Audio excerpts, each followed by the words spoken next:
ගාරවෝච නිවාතෝච සන්තුට්ඨේච කතන්තා කාලේන ධම්ම සවනං ඒතම් මංගල මුත්තම කන්තිච සෝවචස්සතා සමනානංච දස්සනං කාලේන ධම්ම සාකච්ඡා ඒතම් මංගල මුත්තම මහා මංගල්‍යම් පුතේ අපි එච්චර ගණන් ගන්න සූත්‍ර දේශනාව මහා මංගල සූත්‍රේ ගණන් ගන්න අපේ හඳුන ඒක එච්චර වැඩක් නෑ නිතරම කනට ඇහෙන එක අභිධර්මයටම තමයි ඔට්ටු වෙන්නේ ඉතින් අභිධර්මයේ තියෙන අනේකේ මංගල සූත්‍රයේ අභිධර්මයේ නැද්ද ඒකේ සූත්‍ර පිටකයට ඕන ඒවා නැද්ද ඒකේ විනය පිටකේ නැද්ද විනය සූත්‍ර අභිධර්ම තුනම තියෙනවා පුතා මහා මංගල සූත්‍රේ අන්තිම ගාථාව බලන්නකෝ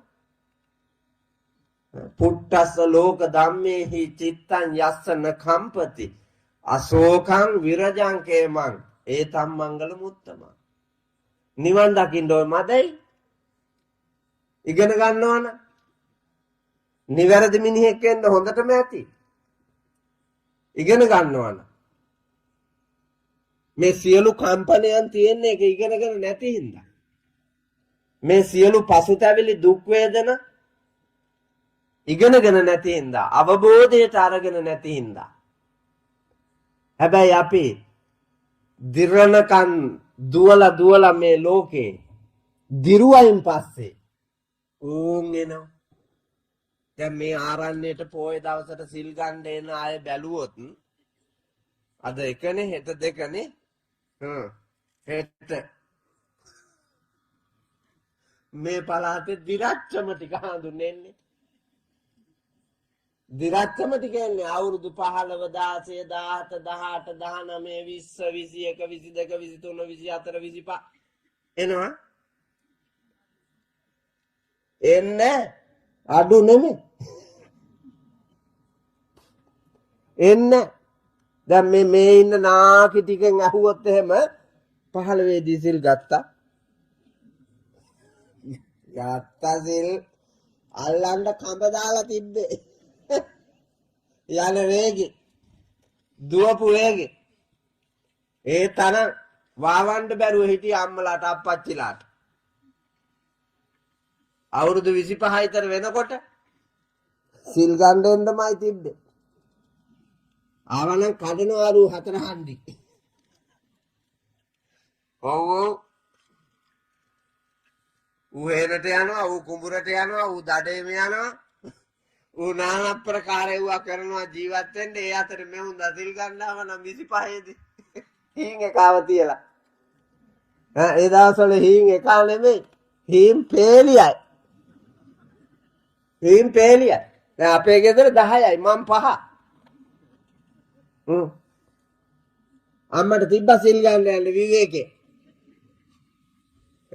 ආබලා සිල් තියෙන්න ඕන ගේ ඇතුලේ අපේ අම්මා සිල් ගත්තා ගේ ඇතුලේ මැරුවේ නෑ එකෙක්වත් ගබ්සා කෙරුවේ නෑනේ ඔව් අපේ අම්මා ගබ්සා කෙරුවේ නෑ ඒ හින්දා අපි 10 දෙනාම හම්බුණා අප්පා උඹලා මොකද කරා දෙකයි පුතා දෙකයි අක්කා අපේ ගෙදර දෙන්නයි බබාලා අනික් කෙනෙක් ඒ දෙන්න හම්බුණාට පස්සේ ලොක්කයි ලොක්කී ඉඳගෙන බවුන් වැඩුවා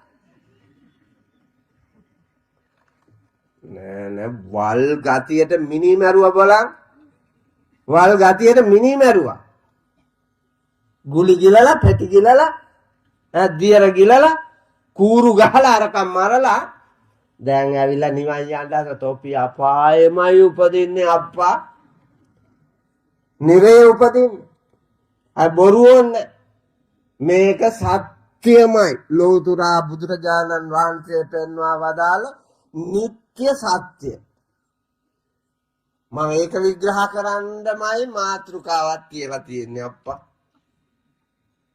එහෙනම් පහන් සිතින් ලෝතුරා බුදුරජාණන් වහන්සේ පෙන්වා වදාළ උතුම් මේ ආර්ය ධර්මය මනවින් ශ්‍රවණය කරලා මේ ඉන්න අයගෙන් එක පින්වතෙක්වත් ජීවිතය නිර්මාණය කරගෙන මේ ගෝරතර දුක් සහිත අපාමුක ගමනින් පින්නතුනි එළියට යන්න, වෙනස් වෙන්න, නිවැරදි ගමනක් යන්න, ඒ දුක් දුරලන්න ලෝතුරා තථාගත දහමෙහි නිත්‍ය පරම සුන්දර උතුම් අමා මහ නිවනින් සැනසීම ලබන්නට ධර්මඥානයම වේවා වේවා වේවා කියන ප්‍රාර්ථනාව පෙරදරි කරගෙන බණහඬ ලෑස්ති වෙන්න.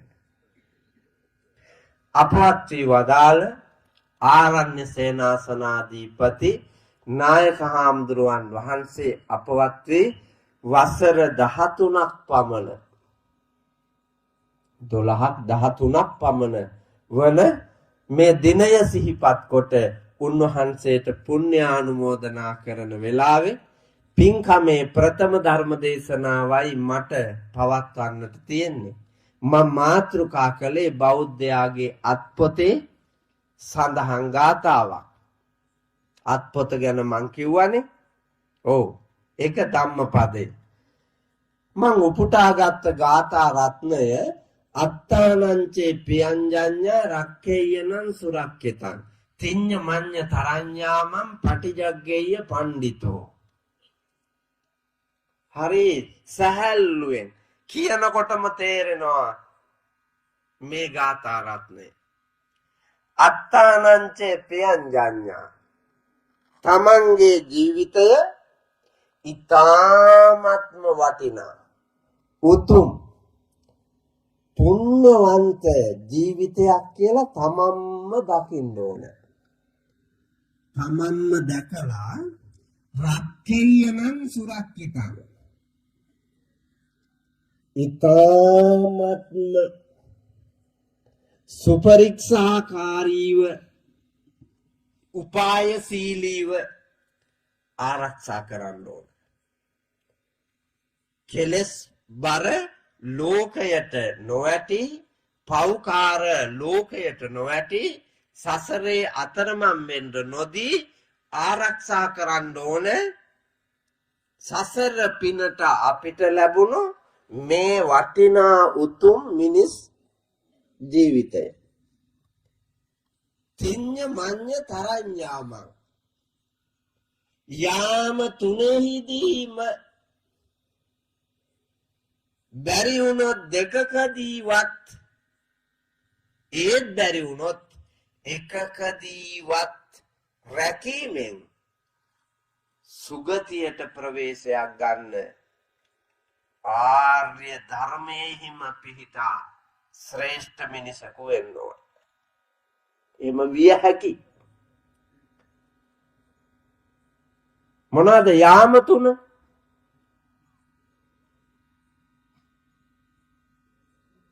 බාල, තරුණ, මහලු. මේ යාම තුනෙන් එකකදීවත් තුනම හදාගන්න පුළුවන් නම් යාම තුනම හොඳට හදාගත්තොත් මිනිහා දිනනවා. ඒ අය තමයි සංසාර ගමනේ සෝවාන්, සකෘදාගාමි, අනාගාමි, අරහත් මේ නිර්වාණ ලාභය ලබන්නේ. ඒ ගමන අවදි කොට සිහියෙන් ඒ ගමන පිළිවෙලට යන්නේ. එහෙම නැතුව බෑ. ඒකද පුංචි කාලෙට ළමයිට ශික්ෂණයට හදන්න කියන්නේ. පුංචි කාලෙට සිල් ඕනේ. නාකි පඬරල් වලට නෙවෙයි. නහරවැල් වේලිලා, ස්නායු මැරිලා, මස් දිය වෙලා, ඇට දිරලා, හංගෝනි පඩංගු ආගේ ඇකිලිලා, ඉඳ ගන්න බෑ, හිට ගන්න බෑ, නැමෙන්න බෑ. මේ වයසට සිල් ඕනේ? මේ වයසට මේ කුණු ශරීරයෙන් සිල් බින්දිනවද? බින්දින්න හිතුණත් බින්දින්න බෑ. ඇයි වැර නෑනේ? ඕනෑම මංකොල්ලයක් ආපු එකක් බලන්නකො අධ්‍යයනය කරලා. මංකොල්ල කාලා තියෙන්නේ, හොරකම් කරලා තියෙන්නේ, මිනි මරලා තියෙන්නේ, ස්ත්‍රී දූෂණ කරලා තියෙන්නේ. කවුද? හාමුදුරුවෝ එක්ක පැල්ලා ගිහිල්ලා තියෙන්නේ නාකි ලොක්කියෝ. ගම්වල හීන් කෙල්ල බලන්න හීන් කෙල්ල. දාන දීපේකාගේ ගෑණි හරි දුව හරි. ඔව් එහෙම නැතුව පිරිමි පැල්ලා ගියා හාමුදුරුවෝ එක්ක. හාමුදුරුවෝ එක්ක පිරිමි පැල්ලා ගියේ නෑ. පැල්ලා ගියේ මේ නිවන් යන්න ඔට්ටු වෙන මං කිව්වේ අර රෙද්දෙන් වහගෙන එන උපාසිකාව. උන්දලාමයි අර මෝඩ අප්පගේ සිවුරක් ගලවලා තියලා අරන් ගියේ. දැන් ඇති දෙව්ලෝ බඹලෝ සතර මහා පායේ පැහෙන්නේ බලන්න. සතර මහා පායේ පැහෙන්නේ මෙලවත් පරලොවත් දෙකම. ආරණ්‍ය සේනාසනෙන් නම් අරන් ගිහින් නැතුව ඇති.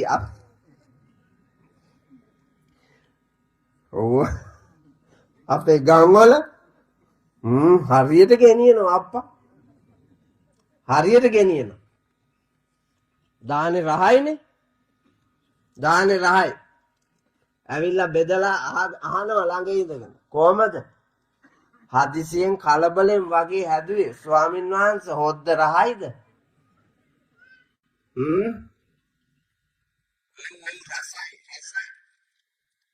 ස්වාමීන් වහන්සේ අඩුම කුඩුම හරියට තිබ්බෙත් නෑ. තිබුණු දේවල් දාලා හැදුවේ ස්වාමීන් වහන්සේ. හොද්ද කොහොමද දන්නේ? අරයි යනකම් හොද්දේ ගුණහනවා බලන්. ඔව් අරයි යනකම්ම හොද්දේ ගුණහනවා. එහෙම නිවන් තියෙන්නේ, එහෙම නිවන් මෙවුන්ද ළඟ. ඔව් අපේ සමාජයේ එහෙමයි ඉන්නවා. මේ අතරේ පින්වත් මිනිහෙක් වෙන්න පුළුවන් නම් මේ ලෝකේ තියනවානේ ගල්. ඒ ඔක්කොම මැණික් නෙමෙයිනේ. නේද? මේ ලෝකේ තියෙන ගල් ඒවා ඔක්කොම මැණික් නෙමෙයි. මේ ලෝකේ තියෙන පාෂාණ විශේෂයන් ඒවා ඔක්කොම රත්තරන් නෙවෙයි. එහෙනම් පින්නතුනි ගල් අතරේ මැණිකක් වෙන්නට පාෂාණ අතරේ අනෙකුත් පාෂාණ අතරේ හොඳ රන් කඳක් වෙන්නට මේ මිනිසුන් මැද්දේ හොඳ පින්කෙතක් වෙන්නට ඔබට හැකිනම් ගිහි පැවිදි ભેදයක් නැහැ. ඒක තමයි නිවනට මඟ. ඉන්න තනින් පටන් ගන්න. බොරු කරන්නේ නැතුව ඔබ ඉන්න තනින් පටන් ගන්න. අත්තානංචේ පියංජඤ්ඤා රක්කේයන සුරක්කිතං. වටිනවා කියලා දැනගෙන ජීවිතේ රැකගෙන ඉස්සරහ ගමන ලස්සන කරන්න. යාම තුනෙන් ඔබ ඉන්න යාමය බාලද තරුණද මහලුද ඔය ඉන්න තනින් පටන් ගන්න. ආපහු යන්න බෑ. දැන් නාකි අයට අය මොන්ටිසෝරි යන්න හිතුණට අය බෑනේ. ඒ ඉඳයි ඔය ඉන්න තනින් පටන් ගන්න. තරුණ අයට ආපහු මොන්ටිසෝරි යන්න හීන් එකෙක් වෙන්න බෑ. එහෙනම් ඔබ ඉන්න තැනින් පටන් ගන්න. ළමා ලෝකයට විවෘතයි පුතේ. මයි පුතාලා ඉන්න තැනින් පටන් ගන්න.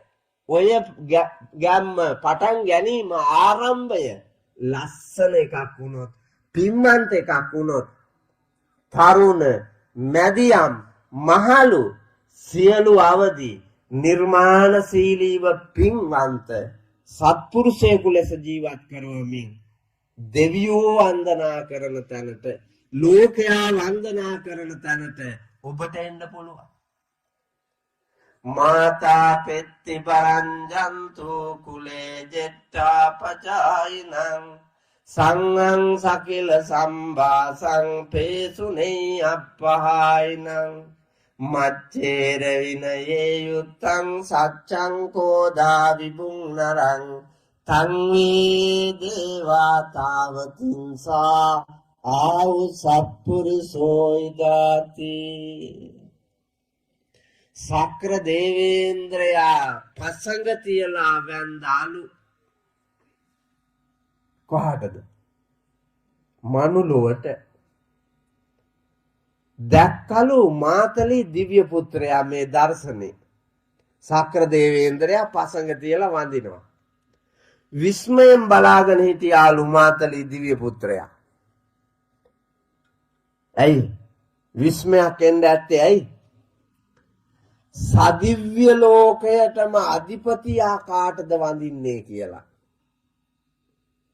ඒ ගමන ළඟට ඇවිල්ලා අහනවා සක්දෙවි මහරජුනි, ඔබ කවර ස්ථානයකට කවරෙකුට වඳින්නේද? මේ සදිව්‍ය ලෝකයටම අධිපති මාතලි, මම මනුලොවට නෙවෙන්නේ. මනුලොව කවරෙකුටද? ඒ ගමන මාතලි දිව්‍ය පුත්‍රයාට උත්තරයක් දුන්නා සක්‍ර දේවේන්ද්‍රයා. මාතා පෙත්ති බරංජන්තු කුලේ ජෙට්ටා පචායනං සංඝං සකිල සම්භාසං පේසුනේ අප්පහායනං මච්චේර විනයේ යුත්තං සච්ඡං කෝදා විභුං නරං තං වේ දේවා තාවතින්සා ආවු සප්පුරුසෝ ඉදාති. කාටද වැඳලා තියෙන්නේ? මනුලොව සත්පුරුෂයන්ට. සත්පුරුෂය හොයාගත්තේ කොහොමද?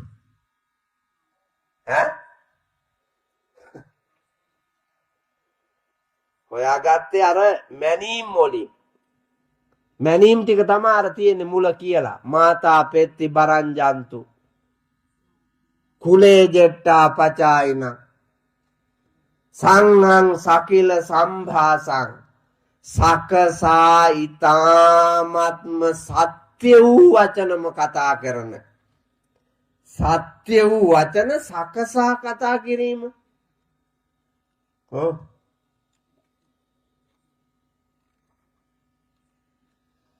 කිව්වද? ඔව්. දැන් උයලා තියෙන්නේ මහත්ය අහපු ප්‍රශ්නෙට නෝනාගේ උත්තරේ. පොල්ලෙන් ගැහුවා වගේ බලන්න. ඕක සකසා කතා කරන්න පුළුවන් නේ? ඉව්වද කියලා අහනකොට සකසා කතා කරන්න පුළුවන්. මිනිහට ආදරේ හිතෙන, ආසා හිතෙන, උයපු එකේ රහ දැනෙන්න කියන්න පුළුවන්. ඕනනම් තට්ටුවකුත් දාලා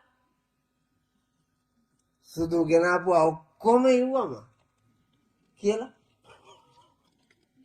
හීන්සරේ කෑවේ නැතත් අරුට බඩ පිරේ. හිත පිරිලා බඩ පුරව ගන්න උත්තර හම්බෙන්න ඕනේ අප්පා. හිත පිරිලා බඩ පුරව ගන්න උත්තර හම්බෙන්න ඕනේ. එතකොට තමයි දෙවියෝ වන්දනා කරන්නේ. දැන් දෙවියෝ පලාතකටවත් එන්නේ නැහැ අප්පා. එන්නේ නේද? අර එහා පැත්තේ කන්දේ දේවාලෙත් එක්කම යට වුණා නේද? ඈ? ඔව්. දෙයයි බයයි ඔක්කොම යට වුණා. සක්‍ර දේවේන්ද්‍රයා සදිව්‍ය ලෝකේ ඉඳලා බලලා තියෙන්නේ නේ අවශේෂ දෙයියෝ දිහා. දෙයියෝ වල මේ මනුස්ස ලෝකේ ගෑනුන්ට වසී වෙනවා ආරූඪ වෙනවද? මායා මෙන්න ගෑණියෙක් කියන අහන්නකො ගිහිල්ලා ඉවලා තෝ කොයි දෙව්ලෝ ඉඳලා ආවේ. මේ ළඟදී කියක් ඊටම උකස් කියලා ලක්ෂයක් දීලා අපච්චි ගෑණියෙකුට අපේ ආඳුරෝ කියන්නේ කසිප්පු පෙරලා මේකේ උසාවි ගිය ගාන කියන්න බෑ. එහෙම හිටපු ගෑණි දේවාලයක් හදාගෙන මායම් වෙන්න ගත්තා. මේ ගම්වල මෝඩ අසික්කිත ගෑනු බොලන් යනවනේ අර කිගාවට. ඊටම උකස් තියලා ගෙදරේ උන්ට අපලෙලු කියලා අපල දුරු කරගන්න ලක්ෂයක් දුන්නා. දවස් කීපයක් යනකොට මිනිහට ආරංචි වුණා. තොල්පටවල් තිබ්බේ බතලාල වාගේ. අපල දුරු කරලා මිනිහා. තොල්පටවල් බතලාල වාගේ වෙලා තිබ්බේ. ඒ තරම් මෝඩ මේ જાතිය කොහෙ නිවන් යන්නද බොල? ඉපදිච්ච මනුස්ස ලෝකේ බැඳගත්ත දීගේවත් පවත්වාගෙන යන්න බැරි නම් තියෙන මේ වස්තුවෙන් වළඳෙන් ප්‍රයෝජනයක් ගන්න තේරෙන්නේ නැත්තම් අද්භූත ලෝකයේ මිත්‍යා දෘෂ්ටික ඇහැකින් බලාගෙන මොනවද මේ හොයන්න යන්නේ? උත්තාන විරියාදි ගතේන බාහා බල පරිචිතේන සේදා වක්කිත්තේන ධම්මිකේන ධම්ම ලද්දේන භෝගේන සියලු භවභෝග සම්පත් ඇතිව සතුටින් සනසීමෙන් ප්‍රීතියෙන් ඉන්න ලෝතුරා බුදුරජාණන් වහන්සේගේ දර්ශනය හැර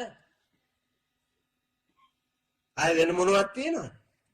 වෙන මොනවත් නෑ. නත්ති මේ සරණං අඤ්ඤං බුද්ධෝ මේ සරණං වරං නත්ති මේ සරණං අඤ්ඤං ධම්මෝ මේ සරණං වරං නත්ති මේ සරණං අඤ්ඤං සංඝෝ මේ සරණං වරං. මේ සරණ හැර මේ ත්‍රිවිධ රත්නයේ සරණ හැර අන් සරණක් නැහැ. සරණ පිණිස තුනුරුවන් වැඩ ඉන්නවා. ඔබ සරණ ලැබිය යුතුයි. ඔබ ලබන්න ඕන. වැස්සෙන් නොතෙමී යන්න, අවුවෙන් නොපිච්චී යන්න ඔබට කුඩයක් තියෙනවා. ගෙදර. එතකොට අවුව වැටෙන වෙලාවට තද අවුව නම්, තද වැස්ස නම් කුඩේ ඔබ අරගෙන ඉහළ ගන්න ඕන. එතකොට කුඩෙන් පිහිට ඔබට තියෙනවා. ධර්මයේ පවතිනවා. ධර්මයේ පිහිට ඔබ ධර්මයේ අරගෙන ඒක පාවිච්චියට ගන්න ඕන. ප්‍රයෝජනයට ගන්න ඕන. ක්‍රියාවට නම්වන්න ඕන. ලෙඩෙක් නම් ලෙඩේට බෙහෙත් තියෙනවා. වෙදක් ඉන්නවා. වෙදා ලෙඩේ අඳුනාගෙන බෙහෙත් දුන්නාම බෙහෙත් පාවිච්චි කරන්න එපා ලෙඩ. නැත්නම් ලෙඩේ හොඳ වෙන්නේ නැහැ. ඒක තමයි ආර්ය මාර්ගය. පිහිට පිණිස තුනුරුවන් පවතිනවා. තුනුරුවන් අඳුරගෙන තුනුරුවන්ගෙන් ලබන්න තියෙන පිහිට ඔබ විසින් ලැබිය යුතුයි. එයින් ගන්න තියෙන ප්‍රයෝජනෙ ඔබ ගන්න ඕන. එතකොට තමයි පින්නතුනේ ජීවිතය හැදෙන්නේ.